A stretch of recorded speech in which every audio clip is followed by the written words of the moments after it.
but I want to welcome all of you to today's climate results session.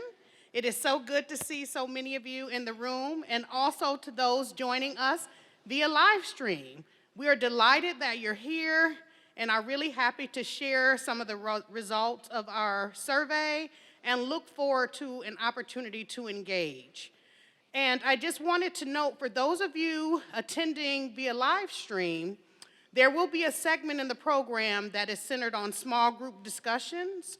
And due to the live stream technology, we're not able to facilitate small group discussions in that environment, but we will have the chat open. And we wholly encourage you to engage the chat. We will put the prompts in the chat, and we want to assure you that we will take that information from the chat and integrate it into our overall notes from this session as we plan for efforts moving forward. So with that, I want to transition into introducing our first speaker, Vice Provost and Chief Diversity Officer, Tabby M. Chavis. So Tabby oversees, yay, yes, our new CDO. So Tabby oversees, Dr. Chavis oversees the Office of Diversity, Equity, and Inclusion, or ODE as we call it, which leads and supports university-wide initiatives focused on the recruitment of a diverse student body, faculty, and staff, and fostering an inclusive and equitable community at U of M. ODE also engages campus units and surrounding communities in mission-focused, mutually beneficial partnerships. Tabby reports directly to the Provost and is involved in academic affairs, working with the Provost team on faculty recruitment and retention, tenure and promotion, and faculty development. She also meets regularly with the President as the principal advisor on DEI issues and provides overall leadership of these efforts, including oversight of U of M's DEI Strategic Plan Initiative. And we're here for the climate survey, which is a part of that overall effort. And although Tabby is new to her VP CDO role, she is in no way new to DEI-grounded leadership and has held leadership roles at the department, college, and central administration levels during her almost 24 years here at the University of Michigan. Most recently, she was the director of the National Center for Institutional Diversity and Associate Dean for DEI in LS&A. In those roles, she worked with her teams to develop and implement a highly successful faculty diversity program and to create and strengthen networks and support infrastructures for diversity scholars or scholars focused on DEI issues, among other impacts. So with that, please join me in giving a warm welcome to our new CDO, Dr. Tabby Chavis.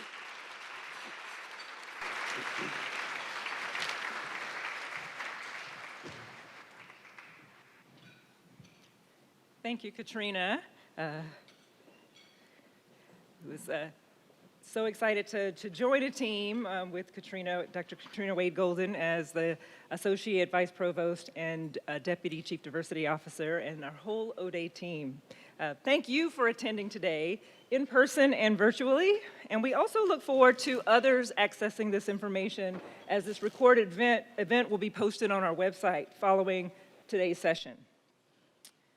I'm excited to share data from our 2021 Campus Climate Survey, as well as to begin to hear and learn from your responses, interpretations, and questions as you consider the data and the kind of picture of what we're finding and how it relates to your campus experiences, your campus context, and your day-to-day lives on our campus and within your units.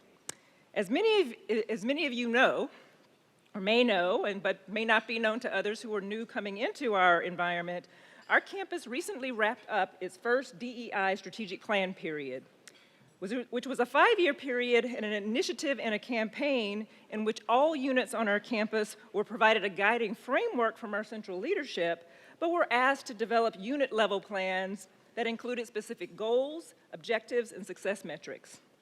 The climate experiences of our campus members, how they experience feelings of connectedness, belonging, value, opportunities for thriving and growth, feeling a part of the environment, and having equitable opportunities to access the goods and the resources of our environment are a part of our success metrics. It's a success metric in itself, a part of a healthy organization, and it also gives us insights. When we hear about the perceptions and the experiences of our community members, it gives us insights to ask the next questions. Where and how are people experiencing those things? What structures and processes and policies and norms are related to why some people are experiencing our environment in particular ways and why some people are experiencing it in other ways? This particular survey that was administered in 2021 in the fall is a follow-up to our 2016 survey that was administered at the beginning of the DEI strategic plan period. That 2016 survey served as an initial temperature taking or a baseline for our campus members who were present then, and the 2021 survey represents community perspectives and experiences at the end of the 5-year strategic planning period. Being able to understand how our DEI work has impacted the experiences of our community members, the ways that people may be changing in the ways that they think about diversity, equity, and inclusion is a part of what we are here today to engage.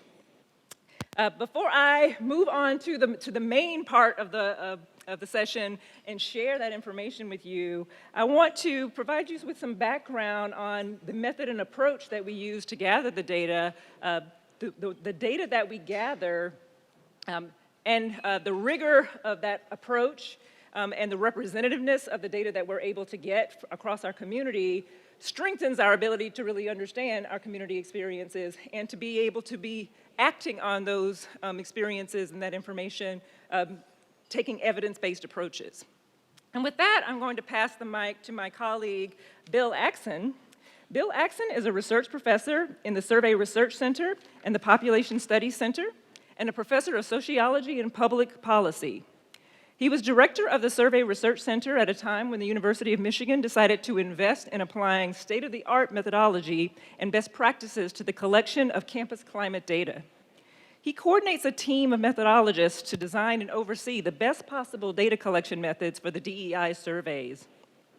We are grateful for the partnership of Bill's team and the Institute for Social Research in our climate survey work as a part of our DEI strategic planning work.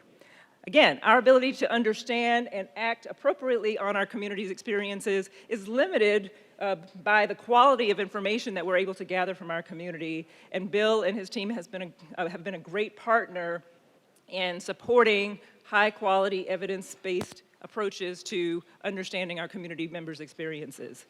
So now I'll pass the mic to Bill, who will talk about the study methodology and approach.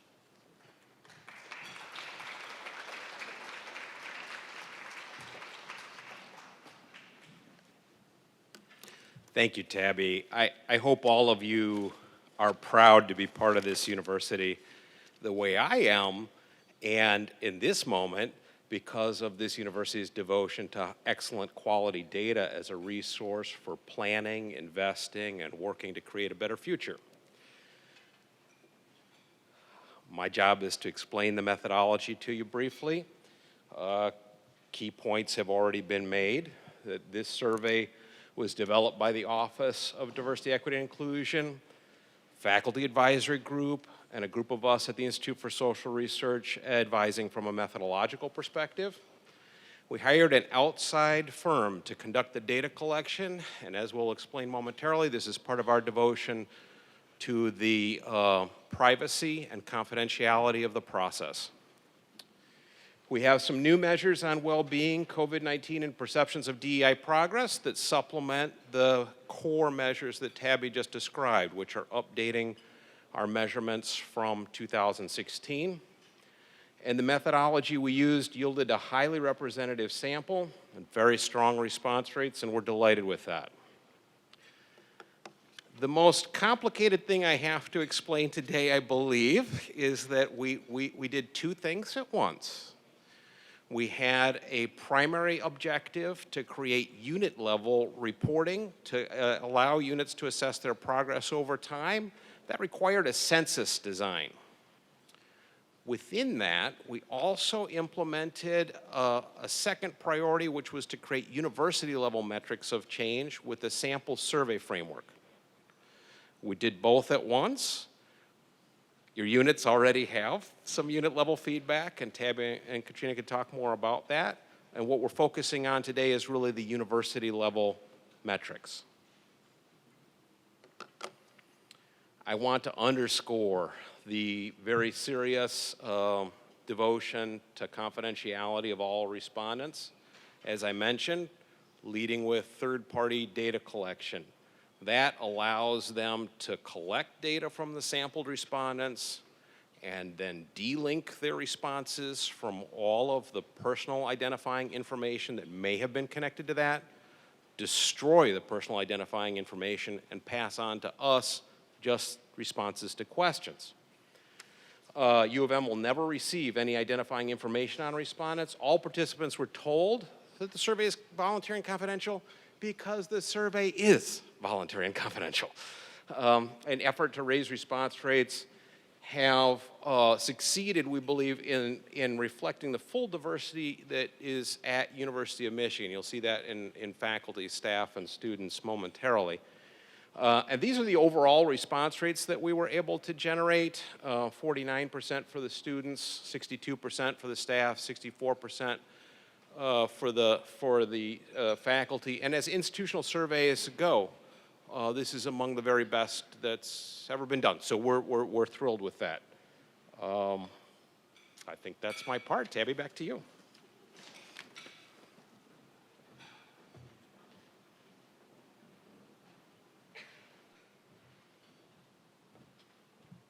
Survey researcher, I'm really geeked to share information with you this morning.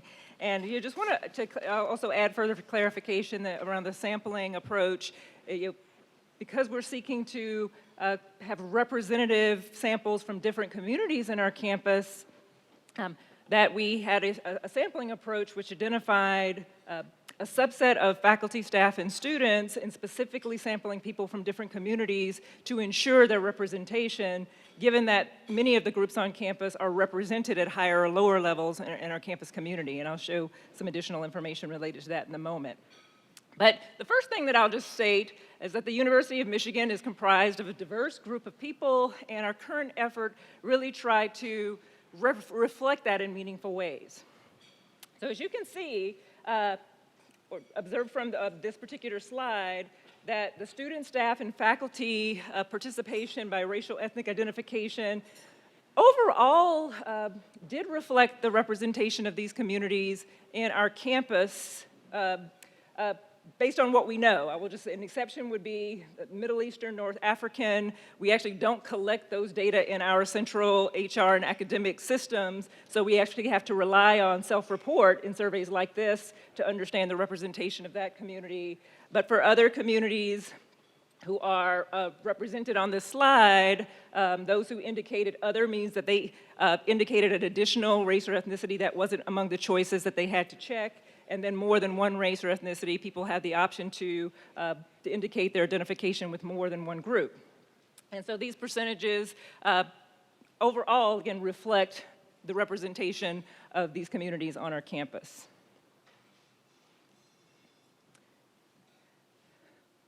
Our survey sample was also diverse with regard to a variety of demographic variables. When we look at gender, or in this case, we're showing the proportion of self-identified women, LGBTQ plus identified individuals, those who identified with having a disability, and those who identified with veteran status.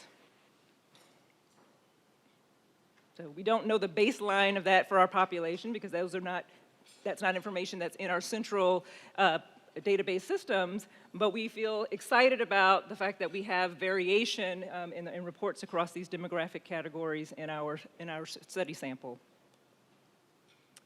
So I showed you a little bit of a preview there. So I'll go back before I start into the main event. in terms of what did we find.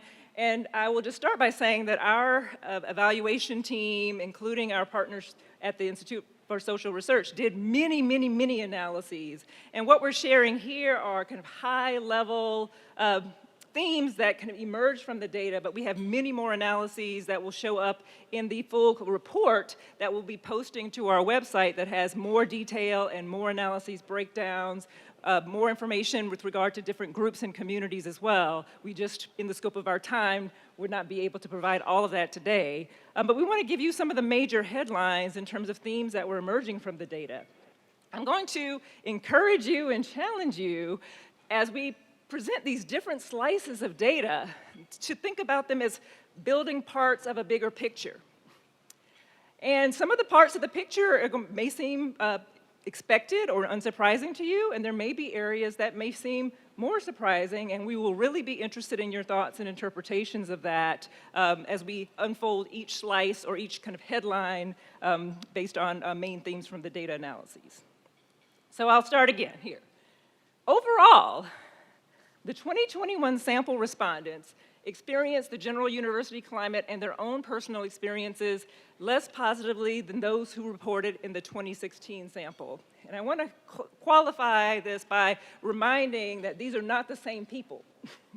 So the people who responded in 2016 from our student, staff, and faculty community, that was a snapshot in time for our community at that time. And at the 2021, where we were sampling from the community present at that time. And so they're two snapshots in time rather than looking at individuals increase or decrease over time. To give you a more visual portrayal of that, just on a few indicators of our climate experiences, the two that are shared here on the slide are the percent of the sample reporting being satisfied or very satisfied with the climate at U of M. And the second figure is the extent to which individuals feel that they're valued and that they belong at U of M. So those are two of the indicators of climate that we measured in the survey. And you can see a similar pattern across faculty, staff, and students with the 2016 snapshot looking more positive in terms of the ratings and the reported scores than the 2021 snapshot. So keep that in mind, hold that in mind as we continue through the data. Next headline. Consistent with findings in the 2016 sample, less privileged groups reported less positive experiences at U of M than more privileged groups. And I'll provide a few examples that reflect that from the data, as well as a few areas that were emergent in this recent survey that did not emerge in the 2016. So this is just an example from our student data, students' likelihood of reporting having experienced discrimination at U of M in the past year, that you see an effect in the bolded areas indicate a significant effect for a sexual orientation where LGBTQ plus identified individuals had a greater likelihood of reporting than those who did not identify. Those who identified with having a disability compared to those without a disability. And also from a racial ethnic group perspective, African American, Asian American, Hispanic, and Latino, Latinx identified individuals compared to individuals who identified as white. We did look across ethnic racial groups too, but we found that the greatest magnitude of differences was between the minoritized racial ethnic groups and white students in this case, and we found some similar patterns, as you'll see, across faculty and staff. I want to highlight a couple of areas that did not emerge in 2016 that were emergent in our more recent survey, and those are the findings for those who identified with disability status and those who identified as Asian American. And so when you think about the things that were happening in the last 5 years, very uneventful 5 years, right? That one particular possibility is that some of the increase in anti-Asian, xenophobic rhetoric and hate acts that were happening in the context of the pandemic and beyond may have impacted the experiences of Asian American individuals in ways that resulted in their reporting experiences in ways that did not happen in the 2016 sample. Similarly, across the last years, there's been an amazing increase in awareness raising and advocacy around disability culture. And we think that this may have raised awareness of inequalities and how ableism is embedded in many of our systems, as well as the idea of asking people to report on their experiences and including disability as a part of how we define DEI could have led to reporting of experiences in a way that differed from those individuals who were reporting in 2016. So those are two kind of trends that were different from the prior snapshot in time.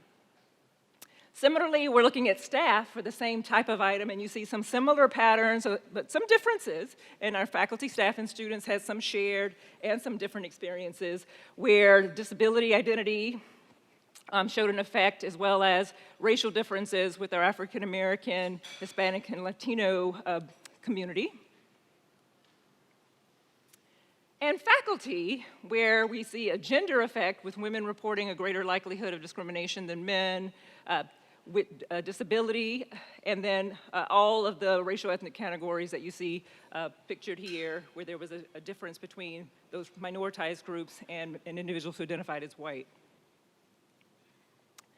The pattern of less privileged groups reporting less positive experiences at U of M continued with other key study indicators too. So we'll just share a few more indicators.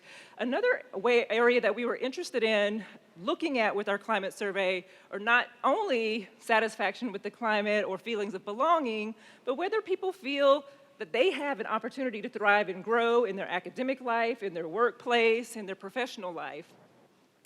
And what we found here is that students, we found an effect for gender, LGBTQ status, disability, and across the different racial, ethnic, minoritized groups for students. For staff, we found an age effect with older individuals reporting were less likely to report thriving and growth opportunities than those who were younger.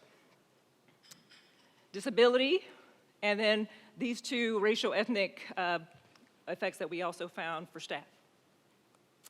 And then for faculty, we found, again, a gender effect, also an effect for national origin, with those not born in the US reporting a lower likelihood of reporting thriving and growth opportunities than those who were born in the US. Disability status, those who identified with disability, and then a racial ethnic effect for Hispanic, Latino, Latinx identified individuals and those who identified with other race ethnicities. So there's a picture of the kind of snapshots in time, but also some patterns related to the experiences of different groups and communities on our campus, with some things that looked similar to the 2016 picture, and then a few things that looked different with regard to a few of our demographic communities, specifically those who identified with disability, with a disability or having a disability, and those who identified as Asian American. Significant proportions of UM students, staff, and faculty self-report significant mental health challenges. We added, as Bill mentioned earlier, as we were developing the 2021 survey, we would have been remiss without trying to add some questions that helped us understand the context in which individuals were actually participating in the survey. Again, the last 5 years have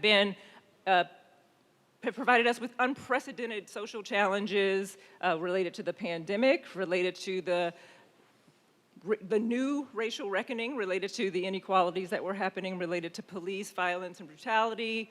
We also had local campus strains and stressors with regard to leadership transitions, concerns related to a culture of gender and sexual harassment. And so we were experiencing a context that impacted many of our community members, and we wanted to capture that with items that asked about health and mental health, as well as items that asked specifically about COVID impacts. And we'll share the mental health ones here today, or an example of the mental health ones. So with this figure, it really shows us a picture of how people indicated their self-perceptions of their mental health status We used a validated mental health scale. It's not a diagnostic or clinical measure, but it's a measure that's well validated in the mental health and well-being research literature.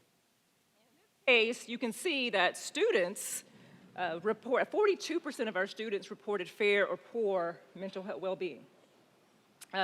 And 1 in 5 of our staff and faculty, 20% reported fair or poor well-being. Those who are in the yellow are in the middle, about a 30% or about a third of each of the groups also reported good, but that was the midpoint 3 on a 1 to 5 scale. So I want to highlight that that's kind of middling, even though it's more positive than the fair and poor. And then you can see the proportion of those who reported either excellent or very good relative to those who were fair, poor, and good. So we wanted to highlight that as an indicator that in addition to the things that that were happening in our society and happening at the local level, that the context that we were operating in also played a role in people's mental health across our students, faculty, and staff, and again, most demonstrably here with our students. Now, again, remember we're adding to the story. And at this point, I've given you a picture of the snapshots from 2016 to 2021, the differences that we found in our community reports, the mental health kind of challenges or status of our community of faculty, staff, and students. And even in the context of that, at the same time, we found that significant proportions of our students, staff, and faculty reported significant progress as a result of DEI 1.0. And so just to give you some examples of that, this is an item that asked about progress from the beginning of the DEI plan process to now with regard to progress in the climate.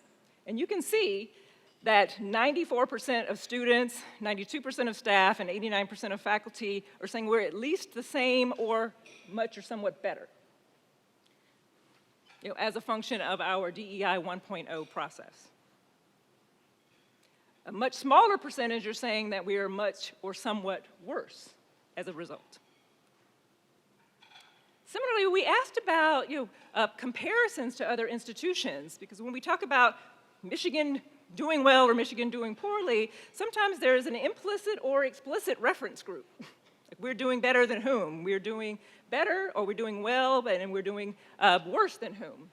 And when we asked this question, again, we found a similar pattern where a small percentage of respondents across our students, faculty, and staff are saying we're doing worse or worse than most, where a majority are saying that we are at least equal or best or better than most. So again, put the pieces together. I'm really, really looking forward to your discussions around that. So it's what I want to highlight about that, and then we'll highlight kind of what's happening next, kind of how do we think about what to do with these data. That also will be the basis of our Q&A and table discussions too.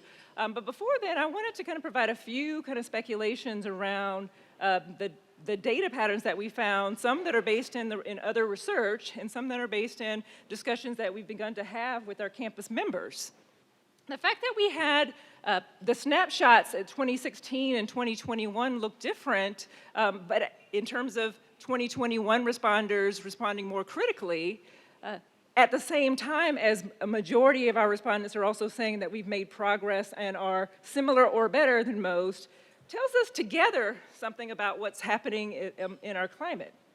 One strong perspective that I would bring to the data is that given that the DEI 1.0 plan was intended to raise awareness and knowledge and education around the nature of inequality, the pervasiveness of inequality, and the experiences of different community members, it may be unsurprising or less surprising to see that people may be rating the climate with a more critical lens. So what is a satisfactory climate to those who are rating us in 2021 might be different than what constituted a satisfactory climate for those rating us in 2016, particularly when we couple it with the data that people are also saying that we've made progress.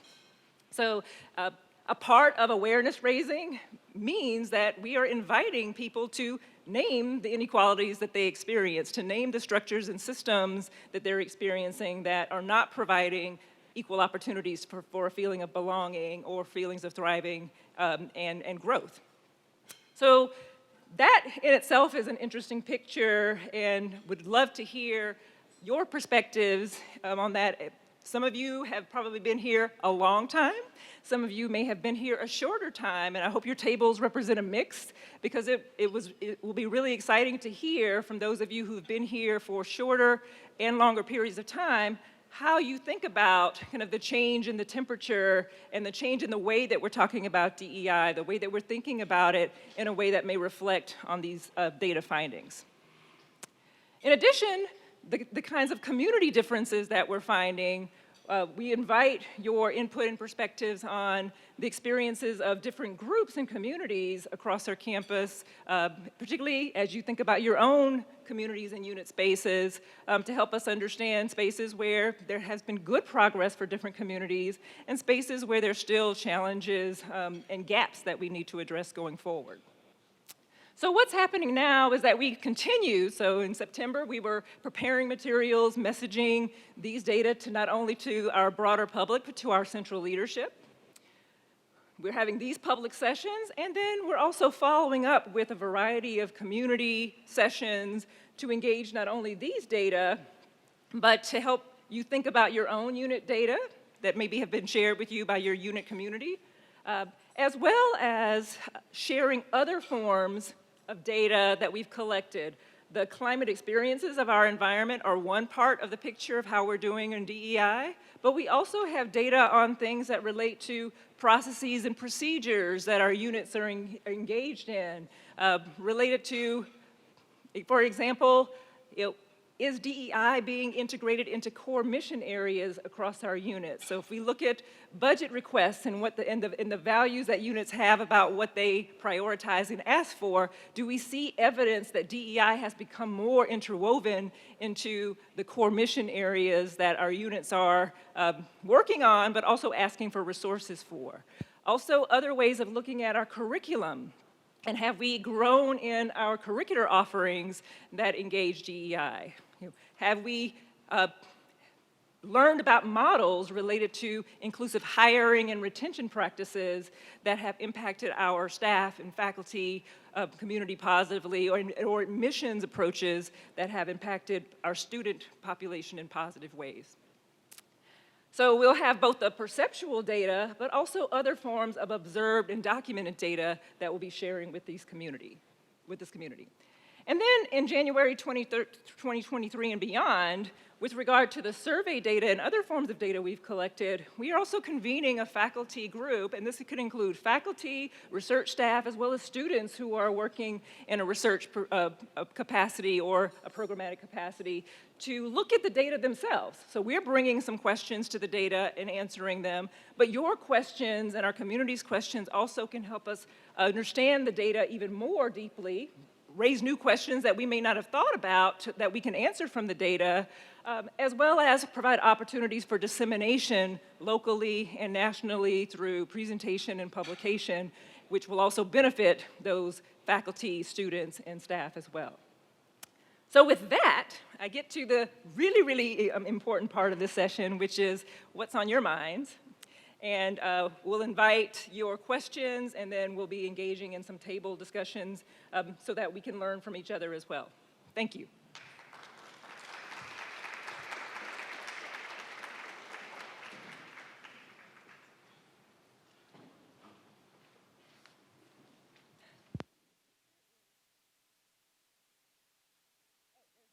Mike, so if you have a question.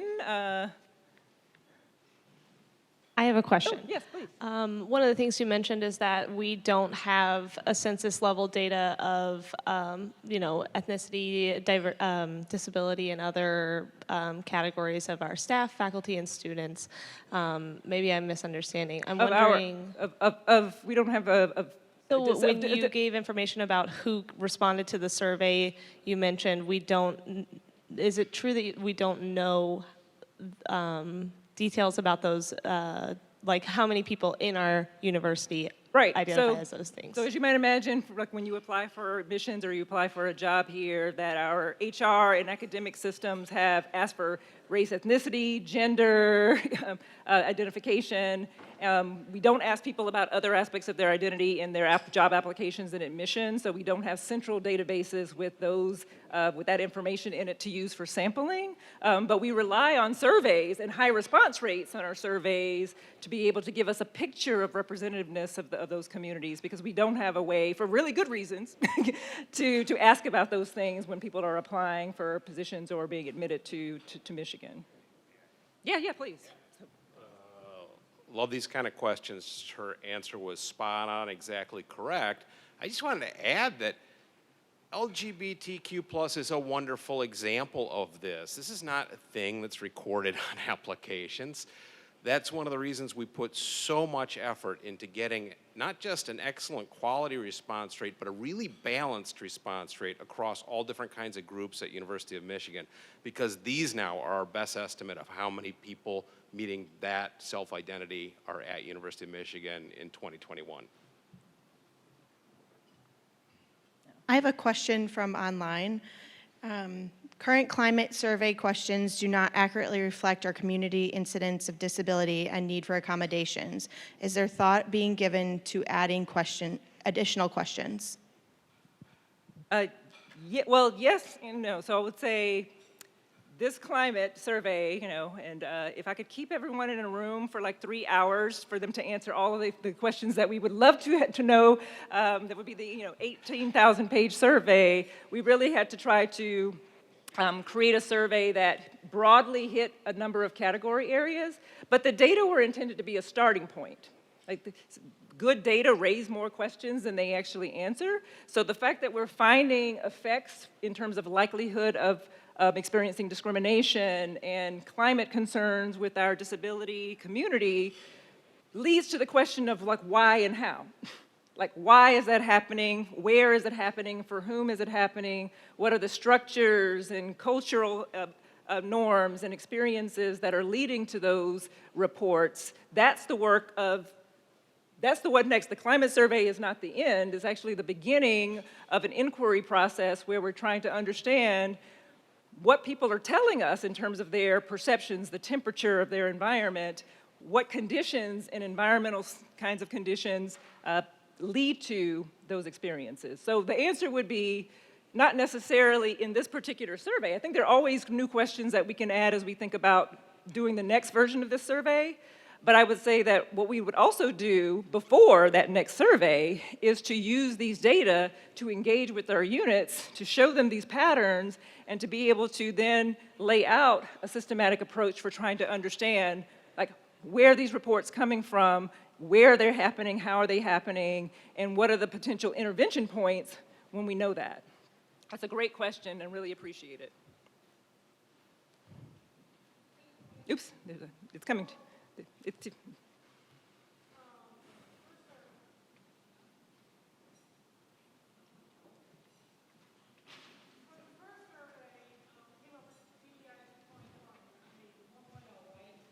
So what other results, based on the survey, is the university doing, to show the community? We asked for your feedback, and as a result of this feedback, we are now doing X, Y, and Z. So this year, thank you for that question. I mean, that is the question. And this is the planning year for DEI 2.0. And one of the charges that units and our central leadership was given this year, so we shared data with the units this spring, summer, related to their units' own versions of these surveys. We also have been engaging and sharing these data with central leadership and other spaces as well.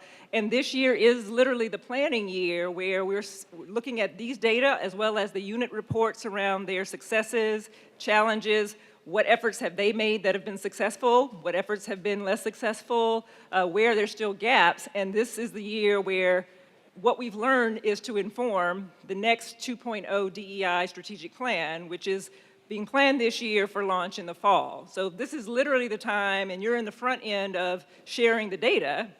Your thoughts today about like, what does this say to you about where the action needs to go?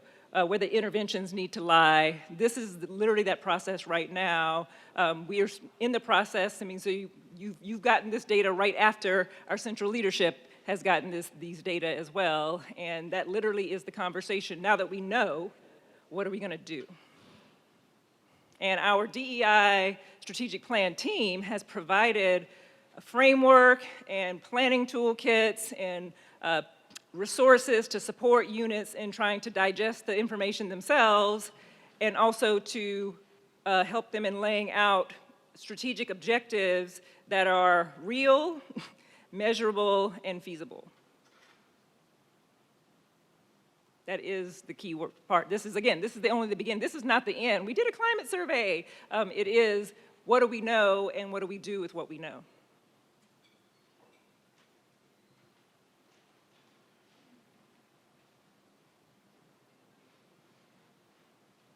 We're looking at the overall response rates. When we're looking at our own department or units, are those also the benchmarks? I think it was 49 for staff, or excuse me, 49 for students, 62% for staff, and 64 for faculty. And you were saying that was a really high response rate. So as we look at our own college and units, is that also the benchmark that we should be looking at? Yes, I think you should be looking at, so I would just say that our units, we put a lot of time into trying to support units and like shoring up their response rates by providing like toolkits for like advertising, trying to build in incentives and prizes for participation and those types of structures. The response rate does matter. What we found is really high. So you could have a smaller response rate and still be in the realm of really solid in terms of being able to draw conclusions from the data. For the units that had very low response rates, and we actually don't have tons of units that have them, then that will be a limitation. You have to be extra cautious in interpreting the data if you're in a unit where the response rates to the surveys were very low. That doesn't mean they're meaningless, but you can't make the same claims related to representativeness.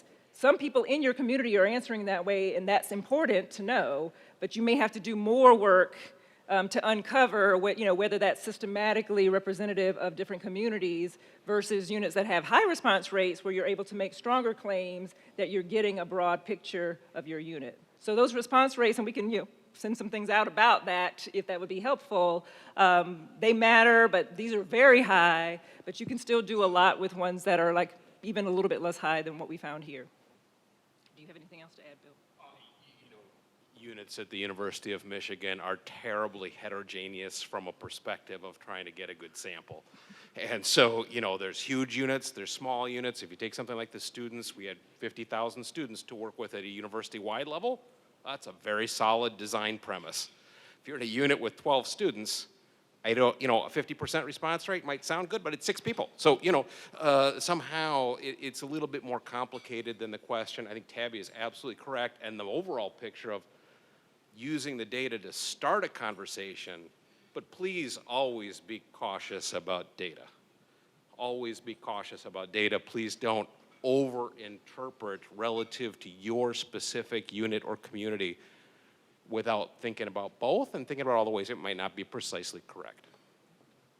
And I would just add, in some units, because of the way that we were protecting people's identities, like you may not be able to disaggregate particular communities because they're not represented. If you don't have a high representation of a group within your unit, then you're limited in your ability to look at that community because we didn't want people to be able to be identified. If there are only a few people and you see, 4 people said X from this demographic group, you can say, that's Joanne, Janet, Brian, and so we don't want people to be able to be identified. So in some spaces, data had to be aggregated in a way where you don't see that breakdown, but that doesn't mean that you can't use that to ask questions in your community conversations and find safe and anonymous ways for people to weigh in their experiences within the units. So that's a great question, but really appreciate it.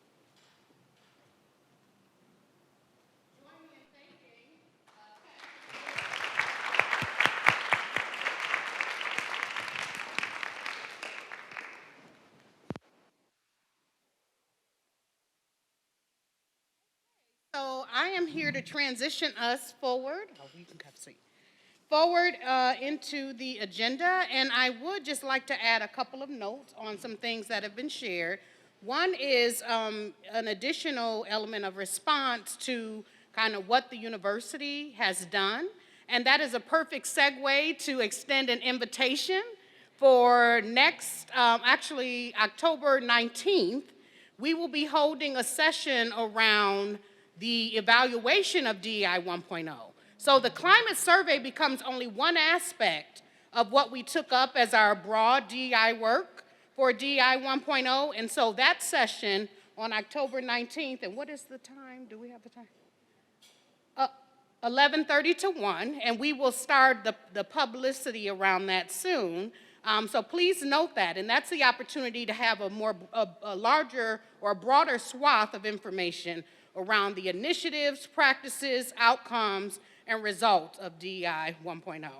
And I just want to underscore something that both Tabby and Bill shared in their comments, and that is this idea that units have data.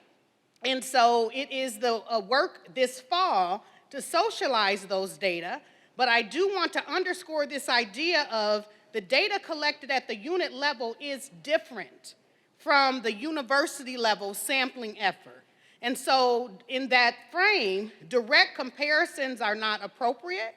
And so we really should, and we give a lot of guidance in the unit-based reports themselves, but we'll be supplementing that guidance. But just the idea that they're related processes, but different processes. We took a sampling approach from the university level, but there was a census approach for the unit-based level. And so just want to put that word of caution there, and more to come in that regard. So we want to hear your voice. I mean, we want you to be able to process with one another. So what we're going to do now is spend some time at our tabletops, and those of you who are joining via live stream, again, we welcome your comments and your questions, and again, assure you that we will fully integrate those into the information that we take from today's session. But we'll be asking you to respond to 4 questions at your table, and there's paper on your table, and we're going to put the prompts in the chat in the live stream. But we want you to consider these 4 questions. What are your overall impressions of the survey results? 2, as you think about your experiences during DEI 1.0 and reflect on these data, are there things that you are hopeful about as we transition to DEI 2.0? And 3, how might the results connect with any climate concerns you have centrally or within your unit? And 4, what one message would you want leadership to hear and understand to improve the climate? So take some time to think about these questions.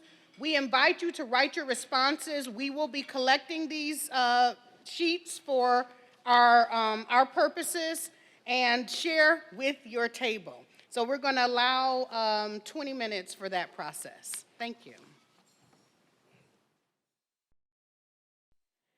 But I want to move us toward the last part of our time together today. And this time is really to just to hear from a few tables around some top-level insights that emerged in your discussions. Again, it looked like a really lively set of discussions across the room. And so what we want to do is, we're not going to be able to go to every single table, but we'd like to call on a few tables to share some top-level ideas of points that emerged in your discussion. And so we have a couple of roaming mics, if you can raise your hand. And so if you would like to share what happened at your tables, we'd love to hear. Do I have to stand up? Okay. Hi. I think, first of all, having this type of time and space to talk about this type of topic is a big deal, and it's appreciated.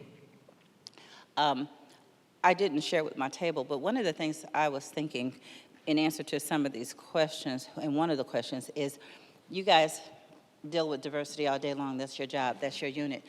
But how about having some ambassadors in other units? Someone who's serving maybe in one capacity, but also has the cap of diversity ambassador. So if someone can go to them if they have issues, or just maybe just to have a safe dialogue about diversity as it pertains to that smaller unit, because you can't do a lot at a high level. It's too big. I have a church in Maryland, 5,000 members, but they break it down to smaller units so that we can function, because the work happens, to me, at the smaller unit level, and then works its way up, because there's no way that you all can do all that work and trickle it down. Absolutely. Thank you for that comment. And I will share with the audience that you're absolutely right. We cannot do this work alone, and we most certainly do not do it alone. And so one of the mechanisms that we have in place is our DEI leads community. And I'm not sure what unit you might be representing, but there are 50 units involved in our DEI planning initiative. So that means all the schools and colleges, our health complex, our athletics complex, and a number of different administrative units. And each of those units has DEI leads. So usually it's 2 individuals, but in the larger units, there's more than 2. And so these are individuals who are charged with stewarding the DEI plan, but also being that liaison, that ambassador, that point of contact within your unit around DEI. So we would love to make that more visible. And so, but we do have a listing of all of those individuals on our website. So if you go to diversity.umich.edu under the strategic plan, it gives a listing as well as contact information for the DEI leads within all of the 50 units. So thank you for that. I'm going to share a comment from the online group first and then pass it to this table. The online comment is, as a Black student, I have found it to be exhausting to be both experience climate issues and attempt to influence change within my department program. They added, student handbooks, mentorship opportunities, and other resources should be made obvious and accessible, not just embedded in the website. So thank you for that comment. And we have noted, both in these data and in other places, the unique challenges beset by our African American students, and are doing work to make sure their experience, as well as the experience of other student groups, are more inclusive and more equitable, both as part of what we did for 1.0 and also in our efforts moving forward. We talked a little bit about the fact that overall personal experiences were rated as less positive in 2021. And the hope that that's representing a willingness and a confidence of people to be able to speak their truth. Because before 2016, you went along to get along, right? You didn't rock the boat. So hopefully this DEI initiative is allowing people to feel like they can rock the boat a little bit. And that kind of relates to a comment shared by our CDO in terms of opening the space, really. And so people feeling that they do have voice and can share, but in that space also, it elevates our standards for what our environment should look like, and that's a good thing. We should be aiming for more inclusive, more equitable, more respectful treatment for all of us, and so absolutely.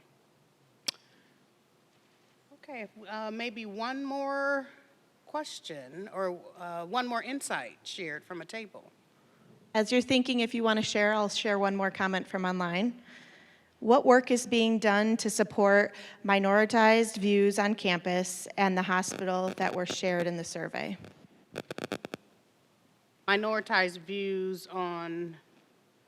It says on campus and the hospital that were shared in the survey. Right, so that kind of leads to the comment that I shared earlier around our report session, but there have been a number of a number of initiatives that have been launched to aid students, faculty, and staff, both in terms of our efforts to recruit, retain, develop, to ensure that we have processes at the unit-based level that ensure equitable treatment and equitable access, And then also attention to how we're infusing DEI into our scholarship, our teaching, and our research products. And so a lot of that will be shared in our October 19th session around DEI 1.0. So we invite your attendance there. And then would you like to add to that? Okay. Yeah, so yeah, we encourage your participation there where we can talk more specifically about some of the results and outcomes of DEI 1.0.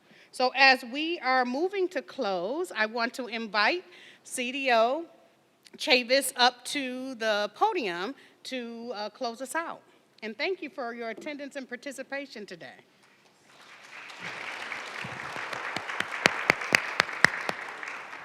I want to echo because I can't thank you enough for taking time out of your very busy schedules to either be here in these sessions or to view them through the live stream.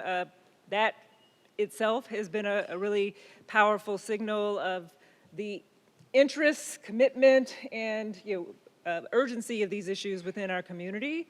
To kind of thank you for sharing some of the snippets from your table. Look forward to seeing more and also more of the questions that were submitted through the chat from our virtual viewers as well.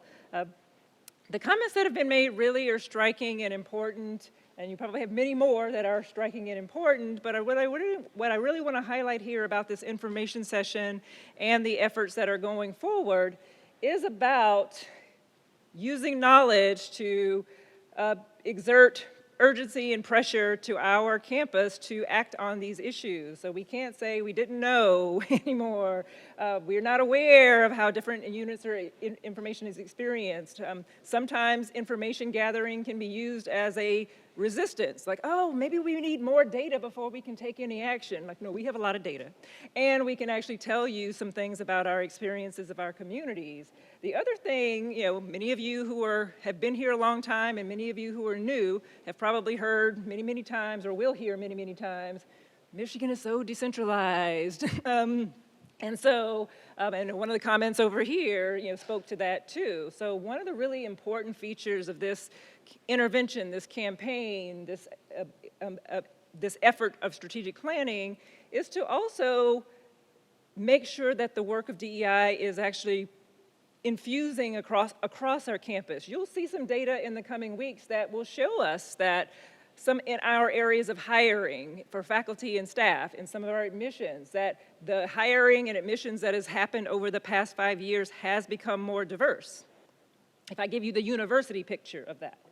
But we know that there's still unevenness across our units with regard to the efforts and the actions and the outcomes related to recruitment and retention and creating environments for thriving. So we also want to use these data strategically in ways that put all of our units on notice that these are values of our institutions, and that as a part of leadership and a part of being excellent in your unit, that we're including attention to these areas in the definition of what excellence and success is. To use positive peer pressure, sometimes negative peer pressure, like, oh, 90% of our units are doing X. Huh, why isn't your unit doing X as well? Because the decentralized nature of our institution allows for lots of innovation, lots of flowers to bloom in terms of autonomous work. But in some cases, it can obscure the fact that the load of DEI was being carried by some units more than others, and that we think of it as the responsibility and the obligation of all of our units, because we can't be excellent if we are not inclusive, diverse, and equitable. So I want to appreciate the questions and even the push behind some of those questions, because that literally is the goal as we move into our 2.0 phase. So with that, oops. Ooh, there's a hand.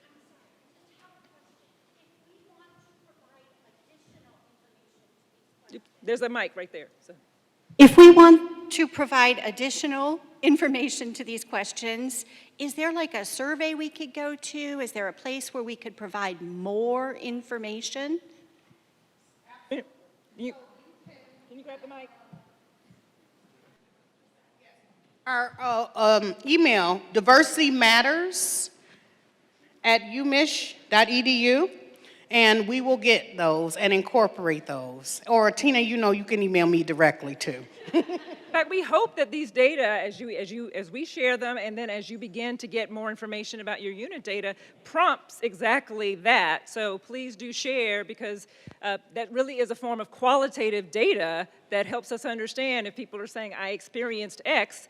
Like, we don't know where it is, we don't know how it's emerging. Is it occurring with peers, is it occurring with supervisors, subordinates, and the like? And so this is also a safe way of reporting. It's not an official reporting like ECRT, but it is a way of sharing your knowledge. So we encourage you to use that, because that experience adds to our knowledge. With that, thank you for that ending part, and hopefully it gave others information about how to share that as well. To leave them? To leave them? Please leave your notes that you on the table, unless there's something on it that you don't want us to read. Not your personal secret notes, because we are gathering all forms of input. Thank you for your time, and have a wonderful day.